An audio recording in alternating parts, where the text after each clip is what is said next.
হলো না ভাই, হলো না। হ্যাঁ, আমরা অনেকেই আশা করেছিলাম যে এই যে পিছনে মানুষটা আছে মোহাম্মদ শামি, যে ভাই দুর্দান্ত বোলিং করেছিল ভাই 2023 ওডিআই ওয়ার্ল্ড কাপে, ঠিক আছে না?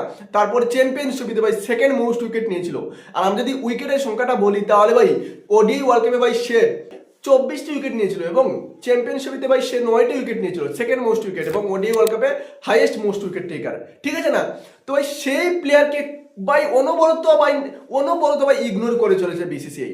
এবার হয়তো আমরা অনেকটা আশা করে বসেছিলাম যে হয়তো ভাই তাকে সুযোগ করে দেওয়া হবে নিউজিল্যান্ডের বিপক্ষে ওডিআই সিরিজে, কিন্তু এবারও হলো না ভাই। এই মানুষটার ভুল কি যে দুর্দান্ত বোলিং করেছে এবং বোলিং করে যাচ্ছেও এবারও। ডোমেস্টিকের ভাই ম্যাচগুলো যদি তোমরা উঠাও তাহলে দেখতে পাবে কিভাবে সে উইকেট নিচ্ছে, কিন্তু ভাই ও এখনো ভাই সুযোগ পাচ্ছে না। অন্যদিকে ভাই যে ভাই ইকোনমিক্যাল এত ইকোনমি দিয়ে বোলিং করছে প্রসিদ্ধ কৃষ্ণা, নো হেট ফর প্রসিদ্ধ Krishna, I am not hating প্রসিদ্ধ কৃষ্ণা, বাট আমি জাস্ট বলছি যে কিছুদিন আগে যে সাউথ আফ্রিকার বিপক্ষে যে সিরিজটা হয়েছে ওডিআই সিরিজ, সেই ম্যাচে ভাই সে দু মুঠ বড়ে ভাই সে রান লুটিয়েছে, ঠিক আছে না? যেভাবে ভাই তাকে পিটিয়েছে ভাই সাউথ আফ্রিকার ব্যাটসম্যান, আর আমরা ভেবেছিলাম হয়তো তাকে হয়তো ড্রপ করা হবে এবং একটু ডোমেস্টিক খেলার সুযোগ করে দেওয়া হবে এবং তার জায়গায় হয়তো মোহাম্মদ শামিকে ফিরিয়ে আনা হবে আবার ইন্ডিয়ান স্কোয়াডে, কিন্তু ভাই সেটা হলো না।